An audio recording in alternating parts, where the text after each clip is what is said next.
Hi, everybody. Sorry, let me just clear my screen. Got it. We are recording. Fantastic. So I'm sorry again for the lack of the overhead camera, but we will get through this and have a ton of fun and learn a lot about how to make some healthy, affordable, delicious summer style recipes. We're going to kick off this fun summer week with some of my favorite recipes, actually. If I am to be quite honest, I was a little selfish in the recipes that I suggested for some of our workshops because, gosh, I just really love both of these dishes and I'm excited to share them with you, especially because they are just right on season. They're right on topic with what's available and what's local, what's ready, and what's also affordable in the supermarkets right now. So although I know that that's not very much, right? A lot of food prices are going up. Inflation is supposedly going down, but not food. So I think all of us, no matter where you come from or what your background, we're going to all have to start maybe pinching pennies and watching that food budget a little bit more carefully over the next who knows how long, few months, years, who knows. So the more that you can cook for yourself at home, the more money you can save and the more your food will be the way that you want it to be, right? When you go out to eat, let's say you're me and you don't like cilantro. I know, I'm sorry. It's a genetic malfunction. It's not my fault. But I can't go to every single restaurant in LA and ask them to leave off the cilantro. I don't want to be that person, but and that's okay if you do that. Like, that's okay. You should get what you pay for. But I think it's much easier and much safer to get what you need for your dietary preferences and like your lifestyle if you can make some of it for yourself. But as a general overall arching theme, we're going to save some money here today. We're going to make some really tasty dishes that you can make for your family, kind of like weeknight specials or gathering for a crowd. Let's say you want to have some nice, safe, socially distant kind of outdoor gatherings or whatever type of gatherings you're having these days. These dishes will go a long way toward impressing your friends and family. You don't have to tell them how easy they actually are. Just let them believe that you slaved away all day. But we're going to be able to finish both of our recipes here tonight in under an hour. And so hopefully that kind of lends itself towards easy meal prep for you and easy party planning. So great for picnics, by the way, both of these dishes. Great for meal prep, great for freezing, great for long-term kind of goals. So we are making tonight, if you didn't see the recipes or the post that went out, we're making some grilled / roasted chicken and some watermelon salad. And I've got the salad stuff set up in the back because whenever you are making more than one dish, I want to kind of point out, start with whatever takes the longest first. I know that for some of us, I don't know, maybe just me, but when I'm going through my to-do list, I like to look for the fast, easy things first so that I can like feel good about checking stuff off. When you're in the kitchen, you want to get the longest, most tedious thing done first. At least get it started, because then you're going to be able to get everything done in the same amount of time, or at least the shorter amount of time. So our chicken wants to marinate and then it needs to be roasting. And so in that time is when we're going to make our watermelon salad. If we did it the other way around, our watermelon salad would be very soggy and sad, and our chicken would still be raw. So we're going to always try to think about those things. If you're cooking more than one thing at a time, plan out time-wise what's going to really benefit you getting that going first. Okay, so for us tonight, it is our chicken. If you wanted to do this recipe with fish, let's say you're a pescatarian, you could totally do it with, I would recommend like a thinner fillet, like a small salmon or a tilapia or like a nice rockfish or something like that. If you are vegan or completely vegetarian, then you want to use, I would go with tofu personally, like a nice extra firm tofu. You can marinate it really well, season it really well, although there are a lot of chicken products now out on the market, and if that's something that interests you or fits into your lifestyle, then that's great. I would just recommend making sure you're looking at the nutrition label or at least the ingredients to check for that sugar and sodium content. Sometimes those processed meats or plant-based meats or products can replace some of the ingredients they take out with a whole lot of extra sugar and salt. And so you just want to be careful. All of us, no matter what you eat, always be careful about those kinds of things. So fish would work, shrimp would work, tempeh would work, seitan would work, tofu would work. So A lot of different options for this. You could do it. I have bone-in, skin-on chicken. You could do boneless, skinless chicken breasts if that's more, again, up your alley. But what we're focusing most on is the flavor profile and the marinade, right? We want to get that going. So I've got my chicken pieces already in a bowl. I'm working with 2 drumsticks, 2 thighs. Okay. And I've got basically the entire array right here. Lemon. We're going to be using some nice fresh lemon. I've got, and if anyone out there is a Simon and Garfunkel fan, you'll recognize this. I've got parsley, sage, rosemary, and thyme. It's not just a really good song. If you are ever stumping yourself like, I don't know what herbs to use, I don't know what herbs go well together, just remember that classic folk song. They always work. They always go well together. They always make a wonderful blended sort of country Parisian combination. And if you're just in a tight pinch, these are wonderful things to keep around, dried or fresh. And I'll talk about that, how you can kind of vary one to the other, but we want to get this started. So I'm going to pick off some of my parsley, just a few leaves and sprigs from the very top of the bunch. I'm going to do the same thing with all of these herbs, but I want you to pay attention to the thyme and the rosemary. They come on like little sticks or kind of long stems, and we don't really eat the stem, so we have to take the leaves off of those. So I'm just going to pick a few stems. I'm going to take all this over to the sink and give them a very quick rinse, because even these very clean looking living herbs, you always want to rinse them off before you start chopping them up.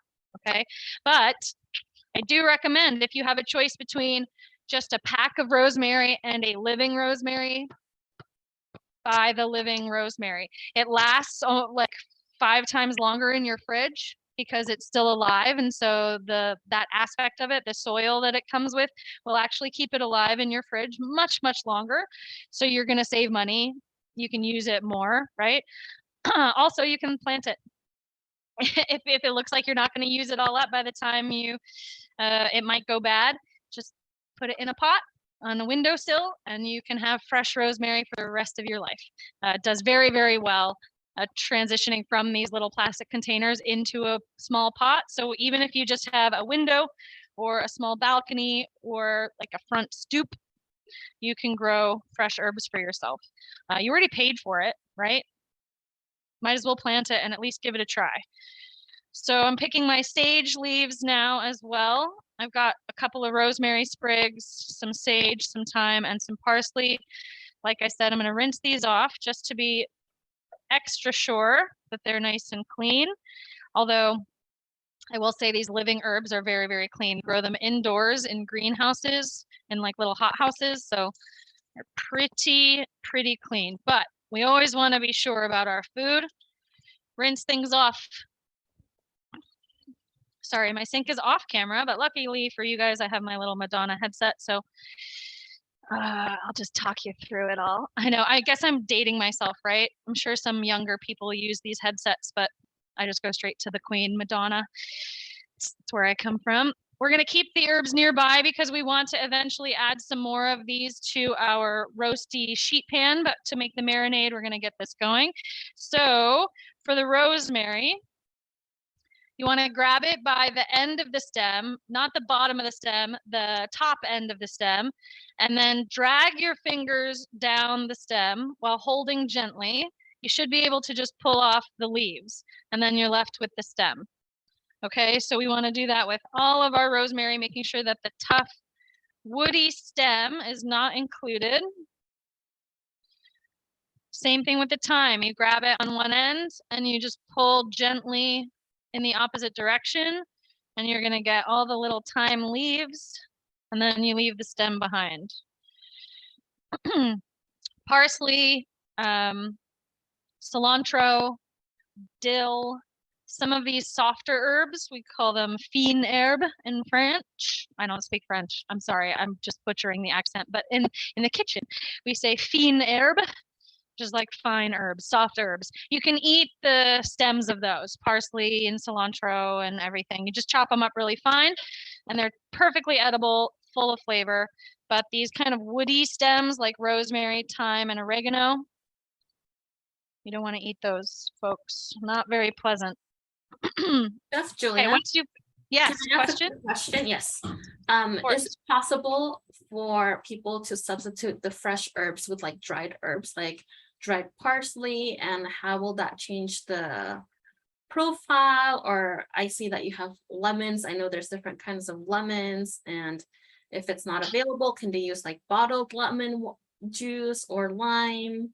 Can you speak a little bit about like substitution like that? Yeah, absolutely.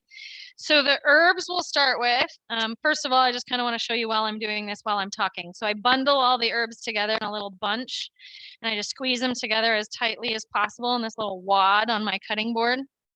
Okay, and then I'm gonna keep my knife safely in one hand with the tip of the knife on the cutting board. And then I just chop through the little wad of herbs. That gives me my initial first kind of rough chop, still nicely piled in the center. Then I can just chop through them, which I will do while talking about herbs. So fresh herbs are less pungent than dried herbs. Dried herbs are a lot stronger because they have been dehydrated to the point where all water content has been removed and all that's left over is like flavor, super strong flavor. So if you're talking about dried parsley, you actually use less of what the recipe calls for if the recipe calls for fresh parsley.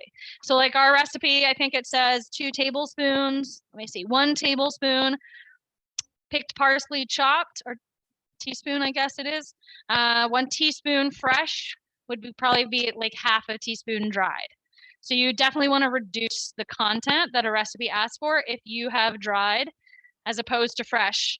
And you can kind of get that in your head by thinking about it. Like it's much stronger in flavor now that it's been condensed and reduced down, like dehydrated onto itself, right? So you absolutely can substitute all of these for dried. You can use dried thyme, dried parsley, all of them will work. Just make sure that you're kind of reducing the quantity a little bit from what the recipe says, or else you're going to have very strong herb flavor. Okay, so I've just minced this all up as finely as possible. The more you chop it down, the more it spreads on your chicken or other protein. And so the less likely you'll have like giant pieces of parsley stuck in your teeth. Okay, so we want to spread the flavor out and also just not eat a salad of herbs when we eat our chicken. Once you've got that chopped up, you're going to place that into the bowl. You can just make the marinade right onto the chicken, or you can make the marinade in a separate bowl. I guess it's up to you and how much you like doing dishes. I normally recommend using as few dishes as possible whenever you're cooking. A lot of people say to me they don't like cooking because the cleanup that comes afterwards. You spend an hour cooking and an hour cleaning for 15 minutes of eating, right? I'm sure a lot of people can like relate to that. What I want to kind of help with is setting you up so that it doesn't actually take you an hour to cook, and it certainly shouldn't take you an hour to clean. And the way that you can set yourself up for certain success like that is by cleaning as you go. So I've got a little plastic cup that I keep nearby to put all of my food scraps in, like my herb stems and trash and whatnot. I try to keep all of my ingredients and tools out and ready before I even start cooking. Certain things like that really help me stay organized. And then as I'm working, I try to keep as few dishes as possible in use and then keep all of my dishes together in one area. So future Julia just has to grab that one big bowl and take it over to the sink, and I'm pretty much cleaned up. Okay. And the more you cook, the more you practice those techniques, the better you'll get at it. So substituting herbs, yes, definitely do that. I do have lemons here. These are just traditional lemons. As far as I know, you just want to cook with like regular lemons, whether they're big lemons or small lemons. The only thing I would say is give them a squeeze when you're at the store. No one's going to yell at you for it, and see how juicy they feel. If it's super hard as a rock at the store and you need to squeeze it to make lemon juice, don't buy that lemon. That's not the lemon you want to use. You want to get a nice, soft, squishy, squeezable lemon. In terms of other lemons like Meyer lemons or pink lemons, kind of more like exotic or specialty lemons, I usually don't use those just for like standard cooking. Those are a little bit more expensive and usually a little bit more specialty. Like we use Meyer lemons to preserve lemons because you can eat the peel.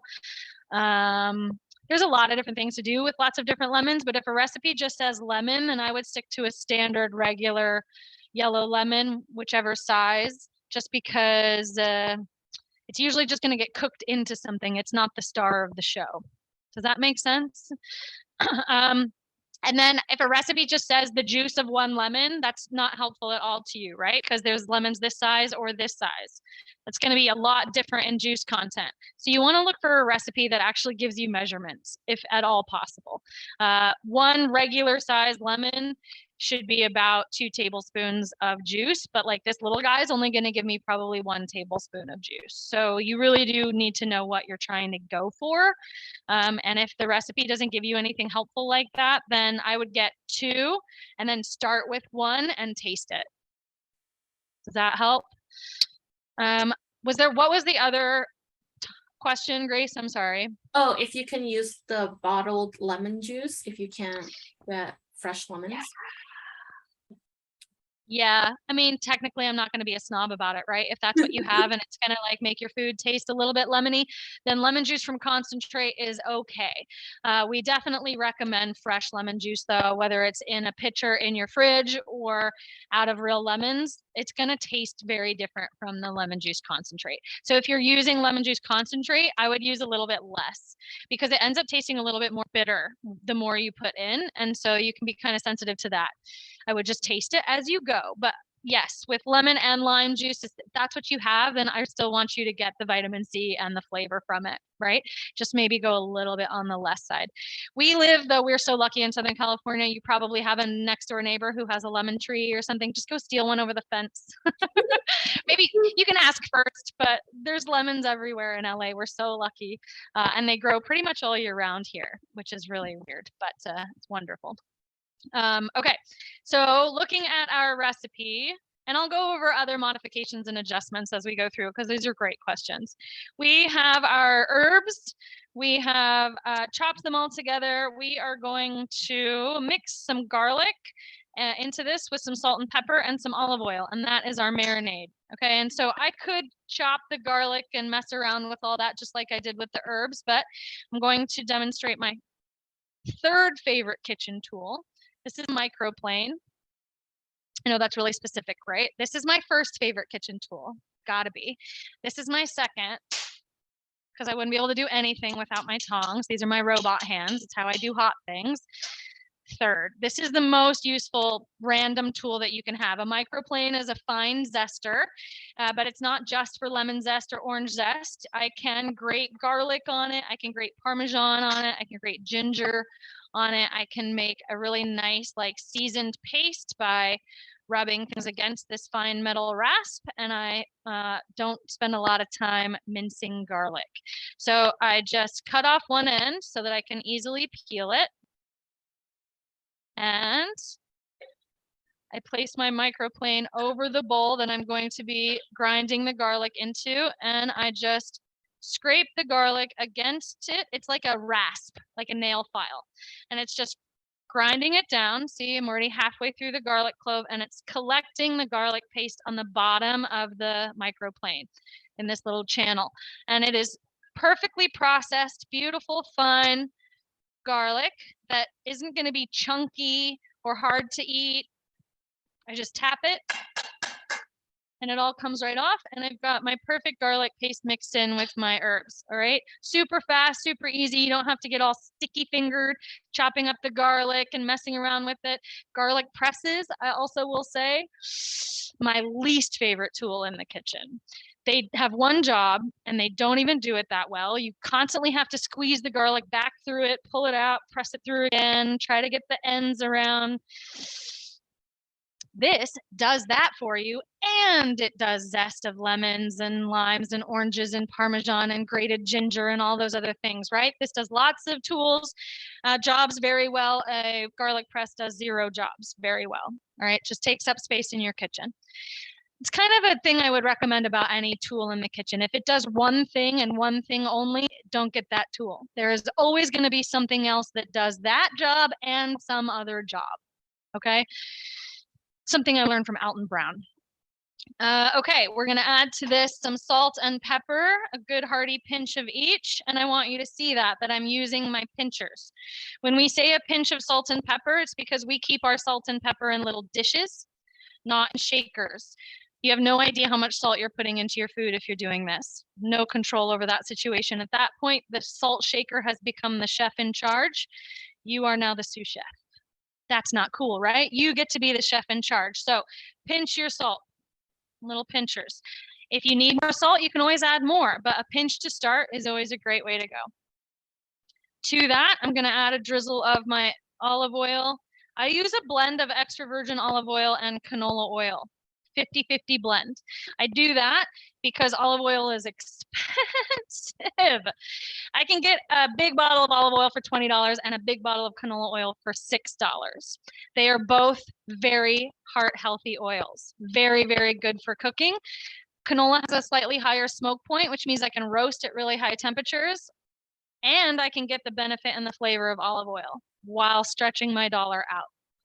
50-50 blend of canola and olive oil, that's what I cook everything with pretty much, unless like it's a real specialty item, okay? So I'm gonna just mix this together.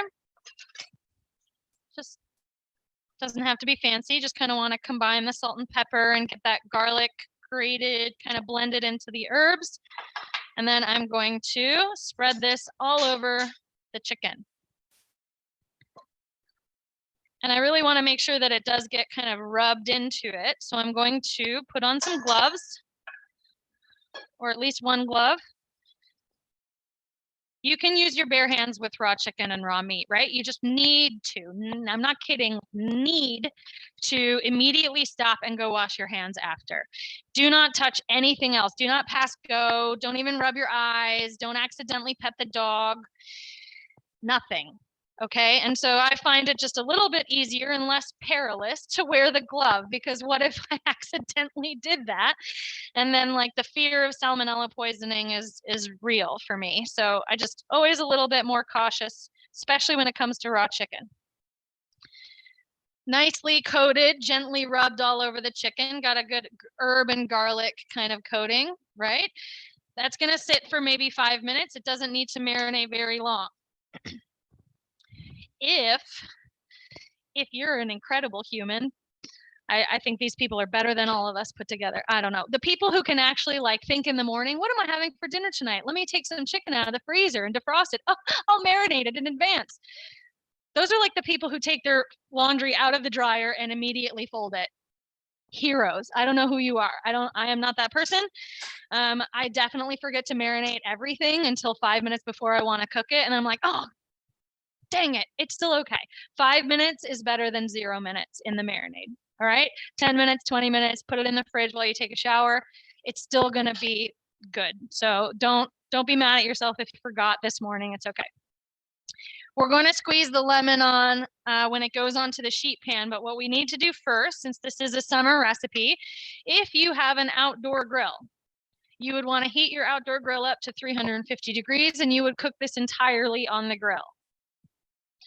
You start by getting your grill marks on both sides, and then you close the lid and you let it finish cooking all the way through, right? If you don't have experience working with your grill, then I recommend watching a YouTube tutorial, or send me an email and we'll do a little private session.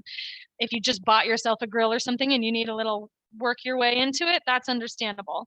This will be for some folks like me. I live in an apartment. I don't have a grill. So I have a grill pan.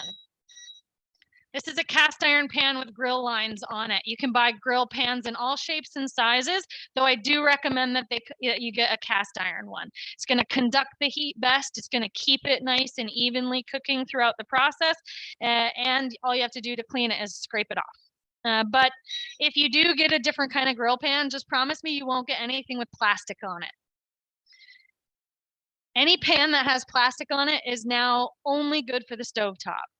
Whenever you buy pans, if you have pans with plastic on it now, that's okay, I forgive you. But when you buy new pans for yourself down the road in your life, all metal all the time, because then you can use the same pan on the stove and then put it directly into the oven. And guess what that means? You don't have to wash another dish. which to me is like the best thing that you can do for yourself. So oven safe pans are always kind of my go-to option. What I'm doing right now is heating up my grill pan on medium heat, smack dab in the middle if you have a fire flame. And I'm going to let the pan get warm. I want this to get hot before I put food into it. So this has a funny name, this method. This is called the ha-ha method, ha-ha your pan. And I learned that from a French culinary school. I went to Le Cordon Bleu in Pasadena many, many moons ago. And no joke, this came down the line from Le Cordon Bleu. It's called ha-ha your pan. It stands for heat, add, ha-ha. We're heating the pan first, and then I'm going to add a little bit of oil. Once I add a little bit of oil, probably in the form of pan spray here, yeah. Then I'm going to let the oil heat. Then I'm going to add my food. Heat, add, heat, add. Heat the pan. We've done that. Add the oil. Fantastic. What this does is makes it much faster for the oil to get hot, and you can see right away you have added enough oil. You're not like, oh, it's not spreading out. Maybe it's not enough. Oh my gosh, oh, now it's too much oil. Once the pan is hot, you can see right away that it's the right amount of oil. It has coated it nicely. We're going to let that oil get hot now. This is the second ha. Heating the oil, then adding the food. If we add our cold food to cold oil in a cold pan, it's just going to be so sad. That chicken died for nothing. Don't, like, let's cook it right? Let's get some color on it, some caramelization, which is not really what happens, but you get what I'm saying. We're going to get some browning and some different flavors built up. And so we need the heat to already be in the pan. Now I'm adding my chicken. It should sizzle right away. That means you have ha-ha'd correctly. Isn't that a nice sizzle? That's a nice sizzle. You can hear it through the microphone. Whatever you're doing with protein, if it has what we would call a presentation side. So imagine if that's like your fish and you're going to present it on the top side, the beautiful cut side of your fish, or chicken with skin, you're going to present it on the skin side. Whatever your presentation side is, that's the side that goes down first. Okay, whenever you're searing or grilling, presentation side first. And then you can flip it as many times as you need to continuously cook it properly, but start on this side. I'm going to check it just because the pan did get quite hot in the ha-ha process, which is good. So we want to get a little bit of golden, kind of amber brown color and some distinct grill lines. So if you're working with a grill pan that's maybe a little uneven, you can turn the pieces of chicken around so that you get nice even brown lines all over. But we're going to let it brown on the first side and then flip them to brown on the second side so we get some real good lines, some hash marks. And then this is going to go onto our sheet pan and then into the oven to finish. Okay, you can stand here for the next 30 minutes finishing the chicken on the stovetop. You could cover it, you could keep flipping it, you could cover it again. Nobody got time for that, right? When you put it into the oven, then you can move on to other things and you can get your dinner done much faster. Or if you have a grill, you would, keep the heat on to where it builds up to about 350, just like the internal temperature of an oven, and then close the lid, let it finish cooking all the way through. In the meantime, you can get your watermelon salad and other kind of accoutrement going. So I am going to do another thing here that's maybe a little bit annoyingly fancy, but you can do this if you want. If you have laid your chicken down in one angle, like right now, this chicken leg is going at the leg is pointing towards like 9 o'clock, 10 o'clock maybe. I'm going to then move it to point towards like 2 o'clock, the other direction, so that those lines that are forming, I'm going to get a hashtag. Oh God, I don't want to. Like a pound mark, that's my age, the pound sign. When kids started telling me like hashtags, I was like, you mean the pound sign? I'm like, what is that? I'm like, the thing that is on the phone. But whatever, I'm aging myself again. But you want to get like cross lines because it looks really cool, right? Like if you go to a steakhouse or you go to a restaurant and you get those lines that are going in opposite directions on your grilled food, it's just because they turned it like 90 degrees. And then you get the grill lines, okay? So I'm going to flip these though, because I want to start getting some color on the other side. Oh, yeah, we're getting some good grill lines, but we're going to strengthen those up a little bit. Let me see if I can tilt this up to show you. Here, I can just actually hold the chicken up a little bit. Do you see how it's getting kind of those like golden cross lines across? So you don't need an outdoor grill to have beautifully grilled chicken. You can do this inside with this nice cast iron pan, and it still does drain the fat into the grooves between the lines. So you can actually eat lower fat finished food because it drains off. Kind of like that, what's the thing? The George, yeah, you know what I'm talking about, the George Foreman grill, right? And it like drains all of the fat off. Those are actually really great. I'm not gonna judge anyone who has one of those.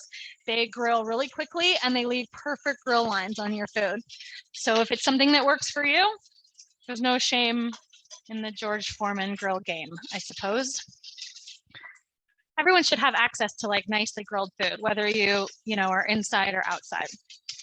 Okay, so while that's grilling and getting some grill marks on the opposite sides, I'm just going to kind of continuously flip them over and over to get a nice browned, crispy skin. And then onto the sheet pan they will go. I'm going to squeeze the lemon juice over the top, and I'm going to actually place some of the fresh herbs around the chicken as well, so that while it roasts, it has some extra aromatic stuff going on. So a little bit of the extra sage, maybe one sprig of rosemary. We don't want to go overboard with that kind of soapy flavor. And then I like thyme, so I'm going to hit it up with like maybe a ridiculous amount of thyme. And that's, again, the fun of cooking for yourself. You get to make those choices that work best for you. If it were me, it would be all thyme. Oh, I love thyme so much. Okay. Quick rinse. And then those are ready to join the party when it's time. Oh yeah. Getting some extra grill lines going here. A lot of the time, the very center of the pan is going to be the hottest. So if moving it around a little bit helps you, the more browning and searing that we can get on protein, the better it's going to taste. What's happening right now is actually called the Maillard reaction. The Maillard reaction is when the aminos in proteins react to heat and turn brown. And that gives us just gobs and gobs of flavor. You'll take plain chicken from a 4 to an 11 just by browning it correctly. It tastes so much better than it would normally. And this is a beautiful blank canvas, chicken can be. And so I think, brown it. I'm going to squash these garlic cloves just so that I can peel them very quickly. Get out some pent up frustration. But once you squash them, the peel should just come off like a little jacket. And I'm just going to throw these cloves onto the pan, also whole. Give a little bit of extra kind of smoky, garlicky love to the dish. I'm the kind of person, I don't know about you guys out there, I'm the kind of person when a recipe says 2 cloves of garlic, I instinctively use 4. I just love garlic so much, and it's so good for us. It's really, really ridiculously good for us. We're still learning every day how much it does for our bodies and like how many diseases it might help us with and all of that amazing stuff. So if you like garlic, eat the garlic. I'm going to add a little bit of that good cooking oil blend to the pan. I know we have some on the chicken already, but I want to make sure that the herbs that I just put on here aren't going to be really dry while they roast. And now I'm going to take the browned chicken. Got some good Maillard browning, right? I'm going to place those onto my prepared sheet pan. And put this into the oven. The oven has been preheating. So I have a convection oven. So my convection oven has been set to 375. If you have a regular still oven, you want 400. If you use convection oven, then you should always be reducing your temperature by 25 degrees. If the recipe says 400, but you're using convection, 375 every time. I'm gonna go into my oven right on the center rack. And then at this point, we're gonna let it do its thing. Oh, you know what? Forgot the lemon. How could I? So I'm gonna cut one of my small guys.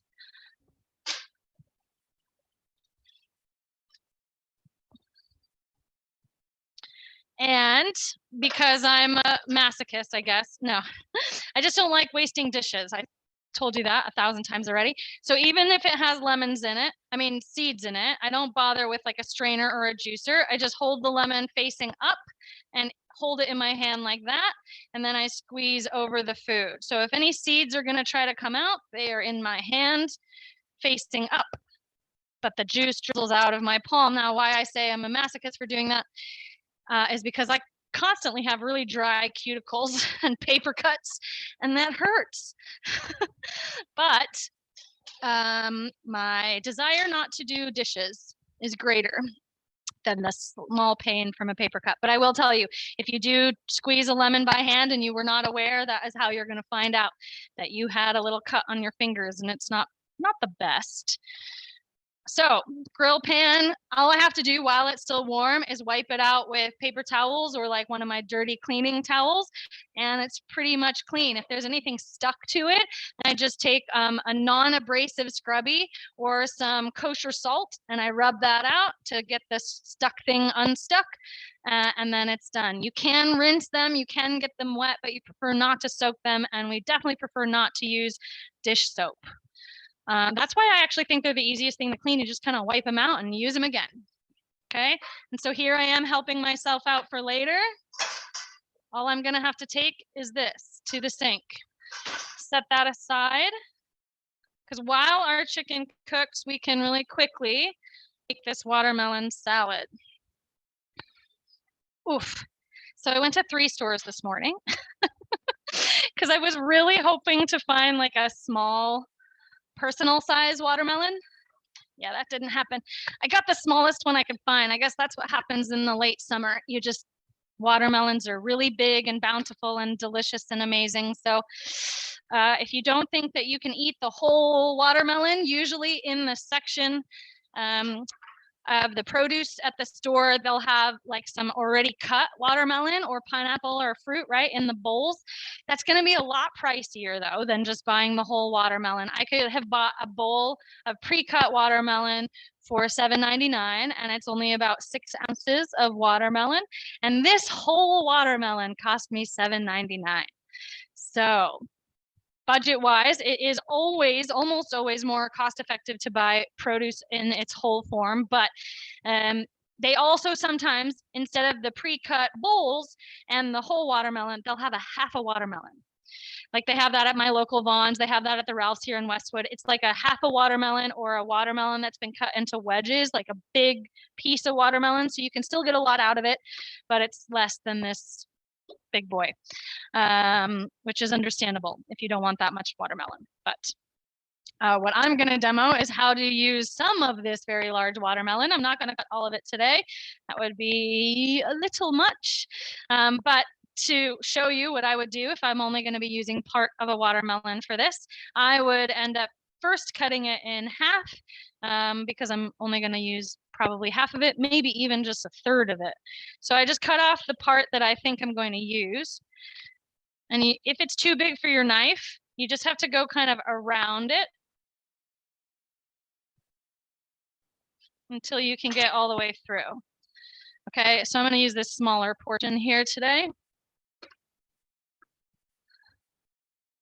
Some people slice the watermelon in the shell and then scoop that out. I think that's okay. And if you have a way of cutting watermelon that works for you, then you should continue doing it that way. I'm just going to show you what I normally do. Even if it's just a piece of the watermelon, what I want to do first is cut off the little stem end.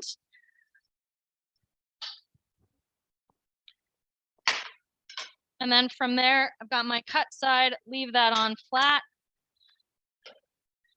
And I remove the peel from the melon itself. And this is actually how we cut all melons, cantaloupes, honeydews, whatever. You cut it in half or cut the ends off, and then you go around the melon, removing the peel. So you notice there's some of that white like inner peel still left over, I'll go around and remove some of that. But that's a personal preference. Some people don't really mind it, right? It doesn't taste bad. It just tastes less watermelon-y. But once you've got most of the peel off, it's gonna fill up my little compost cup here. Oh, it smells really good. Very juicy, fresh watermelon aroma, just like wafting off of this. Whew. Like I said, I am gonna come back and trim off just some of the like excess white inner peel to make sure that I get the most delicious and most beautiful watermelon for my salad possible. If you have kids or have them help with certain things in the kitchen, I will say that that's one of the surest ways to get them to learn and care about their own nutrition and food over their lifetimes. I was very privileged. My parents got me involved in helping them cook family dinners when I was very young, and my grandmother started teaching me how to cook and bake when I was about 3. So I've never not really been in the kitchen. Look at me now. But it really helped me like be more excited to eat things or try things that I normally wouldn't, because I had my hands on helping to make them, right? And I think that goes a long way for children. But once you've got it peeled, then cutting a watermelon is actually something that they can do really well, because you can use a dull knife or like one of those pumpkin carving knives for this, and it's still going to cut really well, and they have a lot of fun helping. So once you've got the peel removed, we are then going to cut it into planks. So this is the rule for dicing: plank, baton, dice. So a plank is just like a slice, whatever thickness or thinness your slice may be. I'm cutting these slices into about 1 inch or less, because when I make these into cubes, I want the cubes to be bite size. So I'm just going through the watermelon and slicing into my slightly thick slices, AKA plank. Okay, so this is your plank, right? Thick slice. You cut your plank into what we call batonette or baton, which is just the French word for stick. And then you cut that down into your bite-sized pieces. Okay, and you can make those as big or as little as you want them to be. This is a seedless watermelon, you guys. Look at that. That's a seed. I'm taking the whole thing back. Just kidding. You're going to find seeds in your seedless watermelon. It's just a guaranteed fact. There's no such thing as 100% seedless, but most of the time you're okay. So as you cube these up, you're just going to place them into a bowl. If you're serving the whole thing as a watermelon salad, then you want to just keep your watermelon together in a container. If you are like me, only using part of your watermelon for a salad, then I would recommend keeping the rest of the watermelon whole. Don't chop it all up like this if you're not going to be eating it in the next few days, because it will start to go bad faster. Let's see. This might be enough watermelon salad to last me a couple of days. Yeah. Okay, baton, dice. So other than an onion, which is a super odd shape, right? That's basically the rule for dicing anything. If you come across a recipe that says dice a banana, that would be a weird recipe. I'm trying to think what that would be. But anyway, let's say it said that. You would think of it in the same concept. Long, thick, or thin slices called planks down into your sticks and into your dice. Okay, and the dice cut is probably the most commonly referred to cut in recipes. You know, dice this, dice that, dice the bell pepper. This is how you dice the bell pepper. Plank, stick, cube. All right, we have a bunch of videos on our website, and we're making more on different ways to cut things, different types of knife skills and stuff. So if you're looking for something specific, you could check something out. And I'm creating a Canvas course, which is going to be like Kitchen 101. And I do a whole series on cutting like pineapples and mangoes and all the weird things that people always want to know how to cut. But that's coming soon. Diced watermelon, right? Super simple, beautiful, fresh and juicy and delicious. What we add to this is a little lime vinaigrette, and then some mint and some feta. So I'm going to actually make the vinaigrette in a separate little cup just so that I can taste it first. Like I said, normally I would not waste the extra dish, but I really want to make sure that the vinaigrette is balanced before I coat it all over the watermelon, or else this would all be ruined. It would be very sad and hard to fix it. So you want to make your dressing in advance. So I'm going to juice 2 limes into my container, and limes don't have seeds. They're a hybrid fruit, so there's no seeds. So you can always just squeeze them directly into whatever it is that you're making.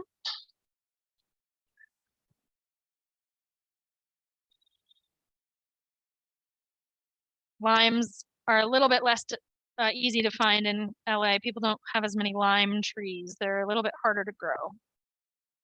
But if you know someone with some lime trees, whether they're full limes, jumbo limes, or key limes, snatch those up whenever you can. Key limes are tiny, but they have a really, really strong limey flavor. So if you were going to use key limes for this situation, I would say probably 4 of them, 3 or 4 of them would equal like 2 regular limes. But again, it kind of depends on how much juice you're able to squeeze out. 1 regular lime should be about a tablespoon of juice. Citrusy hands. Okay, juice of 2 limes ready to go. I'm going to add to that pinch of salt, as much black pepper as you like, but I'm going to stick with about 1/4 teaspoon at this point. Adding in some of our olive oil.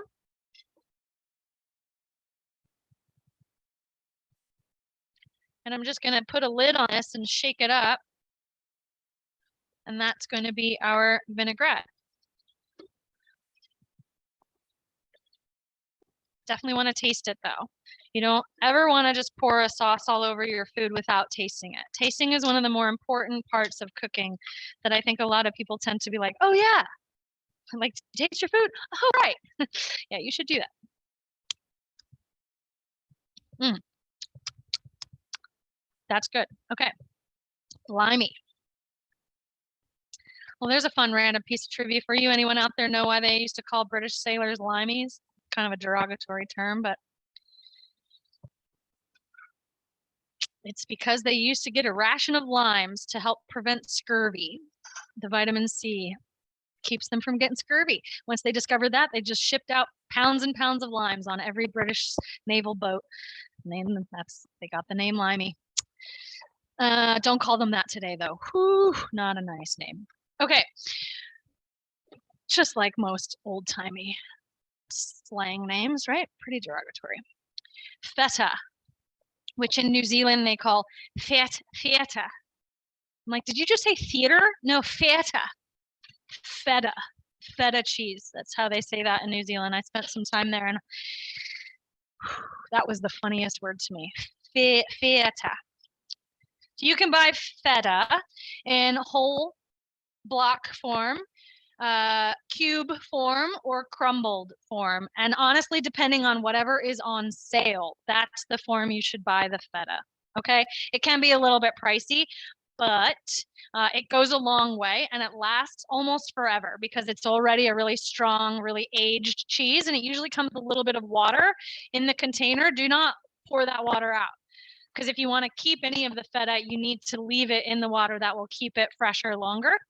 So I tend to buy the cube because then I can do with it what I want. Let's say for this recipe, I want crumbled, but for another recipe, I want cubes to put on skewers. And then another recipe, I want slices to like grill or something like that. I can do all of that with this feta.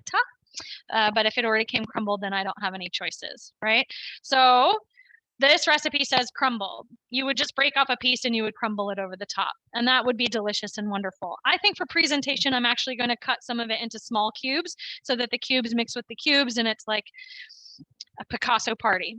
We're going to slice them into maybe 1/4 inch plank. And then the plank you cut down into your equally 1/4 inch baton. And then those get cut down into little itty bitty baby cubes.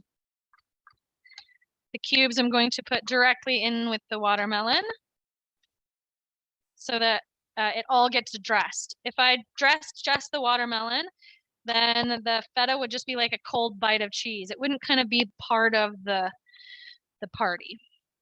So we want it to all be dressed together. There's the feta back into its little watery bath home. And it will last until February of next year. So even though you're spending a little bit of more money on some of these products, it goes a long way because it's a very strong aged cheese. You don't need a ton of it. We're going to do some mint.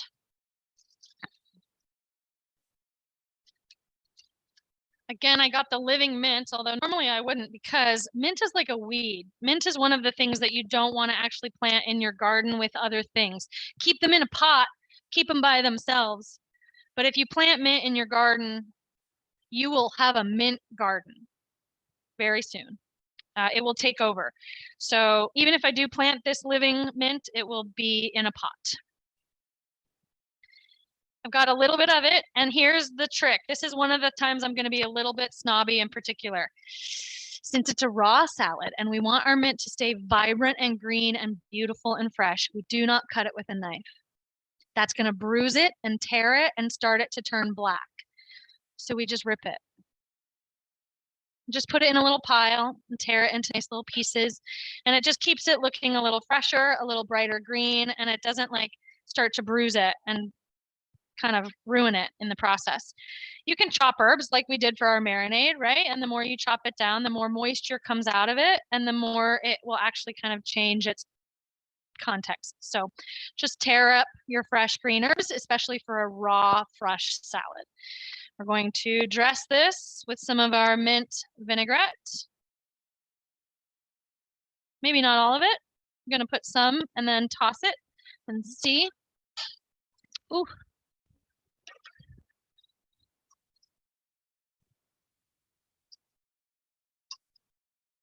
Ooh. Watermelon everywhere. That guy was trying to escape. It's the same cube, jumped out of the bowl 3 times. Guess he's got better places to be. So tossing it, dressing it, what did I say? You got to taste your food. I don't want to just set this out on the buffet and expect everyone to love it. What if I salted it incorrectly or something? I did not. Oh my God, that's so good. You guys need to make this tomorrow. Okay, if you're not making it along with me tonight, ooh, so good. Get this into your life as soon as you can. Look at how beautiful and fresh it looks too. It's just so simple, but it's really bright and like vibrant and refreshing. It's so sweet and juicy, but the lime and the salt from the cheese, oh, you guys. Okay, let's check our chicken. Looking pretty good. All right. So I want to point out to you guys, some of you have maybe heard me say this before if you've ever seen any of our workshops. I tend not to use oven mitts. We use dry, clean towels to put our food in and out of the oven.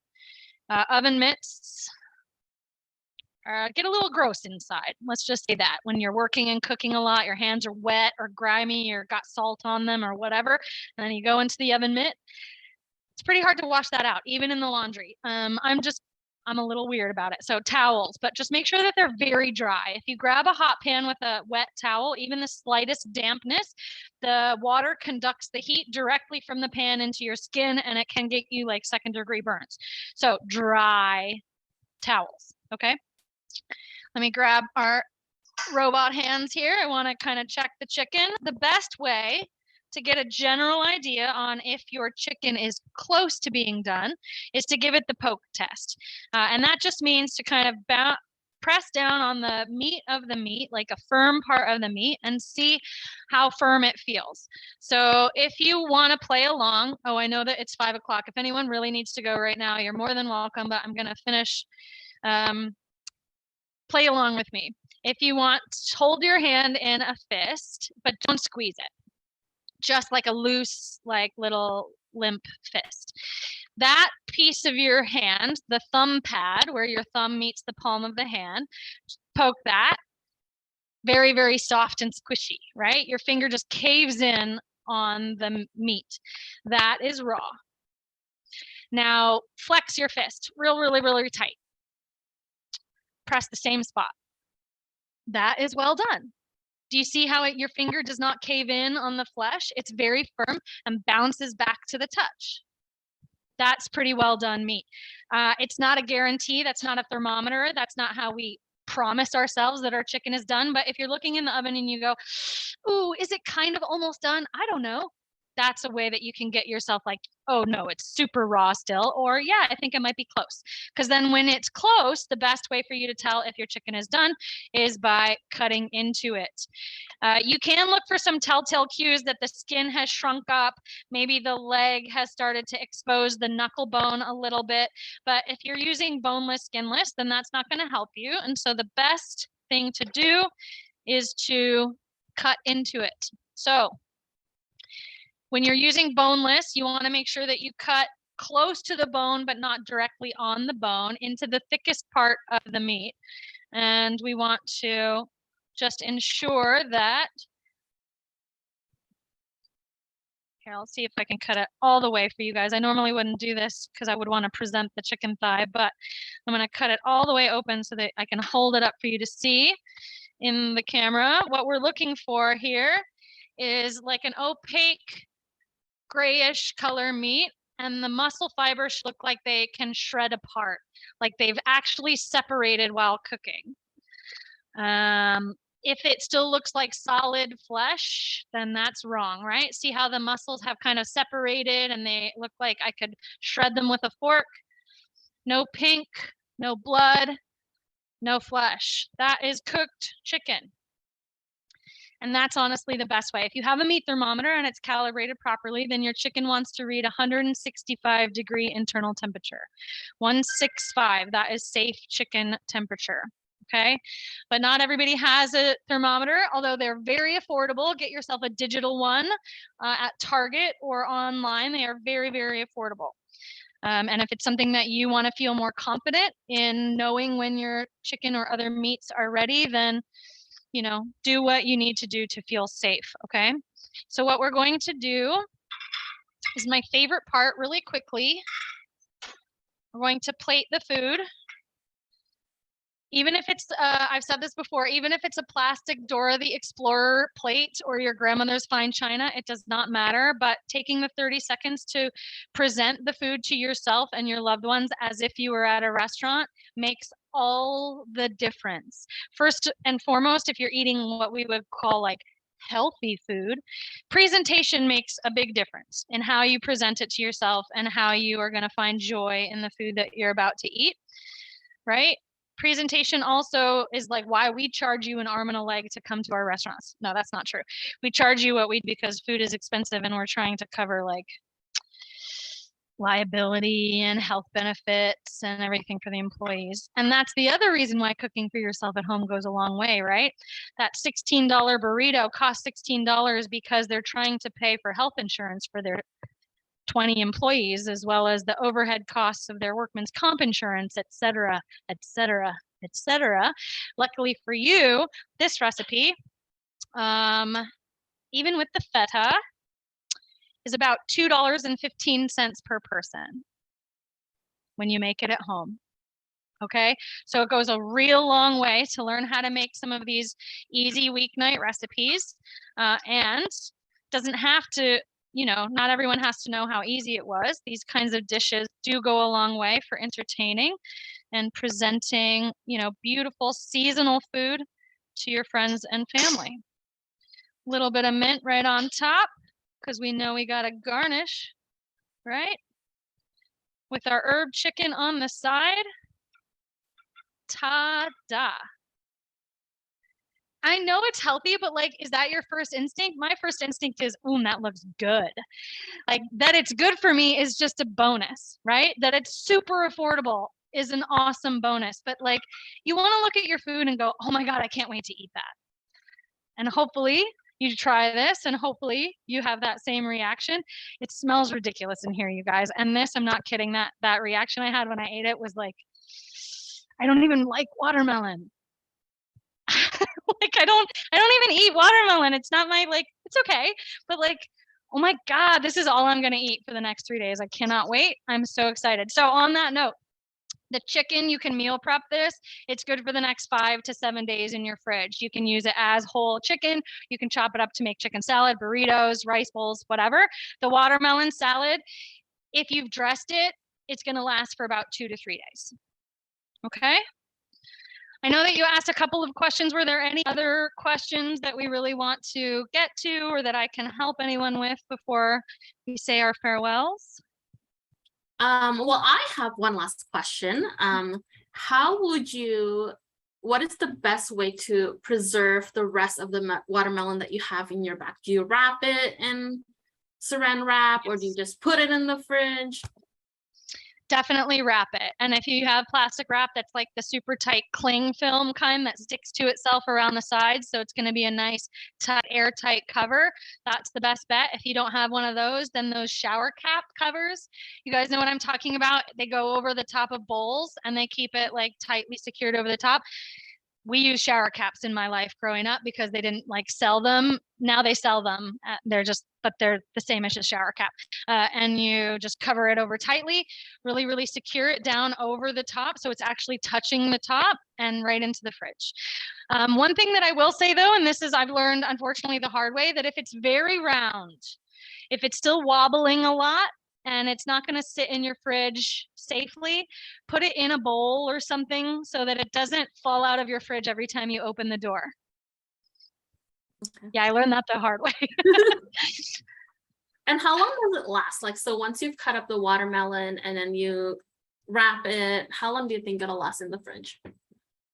Probably 2 days as is, but if I were to just kind of continuously cut from it and eat it, or cut it into slices and then put those in a Ziploc or something, then maybe 4 days. Awesome. Great. Thank you so much, Chef Julia.